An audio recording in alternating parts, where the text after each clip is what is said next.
So Israel Adesanya called out Anderson Silva. I love it. I can't not think of a fight I would rather see Anderson in right now. And there was some talk of George St-Pierre. I don't know how that would go over with the people. It seems like we're too late on that one, right? Remember when they were both champion and remember when they were both active and busy. It just seems like maybe we've missed it, but that doesn't mean even though maybe I'm right. Maybe it would have been better years ago. Maybe it comes down, but it's still a great fight. Maybe that's still a huge mega fight. And the only ones that get to decide that are you, is the public. So I would be interested in your reaction to that. But when I heard Izzy called out Anderson, I popped instantly. I go, yeah, boom, let's do it. And, I know that's going to get met with some resistance from you annoying pricks out there that like to go, well, it's the wrong time, and is he still an up and coming? Man, shut up with all that stuff. You've got to stop one of your two narratives, okay? You've got a guy in Anderson who claims he's the greatest of all time. You got a guy in Izzy who claims he could be the world champion right now. One of those two things either have to bend or they go out there and fight.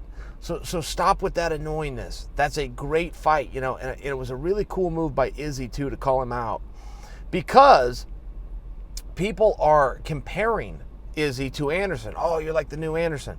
Or you're like John Jones. Or then he'll get the really big compliment, which is you're a combination of John Jones and Anderson Silva, which is all meant to be very nice. And I think it is nice, but it's not perceived that way by him. He has interpreted that as, hey, wait just a second. I'm better than those guys, and I'm blazing my own trail. I don't want to be compared to them because as soon as I'm compared to them, I'm now in their shadow. So I've got two choices. Either take the compliment and go, wow, thanks, or call his ass out and fight him and never have to live in that shadow and be a coattail of a guy that you don't even know, that isn't a guy that you ever wanted to be like. It was a guy that you wanted to beat, and that's what Izzy's doing, and that's the cool part of this story. And the matchup is great, and the matchup is fun.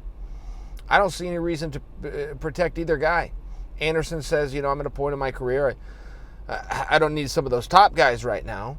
Give me somebody, give me somebody a little less experienced. Okay, well, Izzy's only had 3 UFC fights, so I guess he fits that bill. And Izzy's going, man, give me anybody that'll fight me, that's going to move me up and give them to me as quickly as I can. I think that's a really positive outlook. I don't see any reason to not make that match.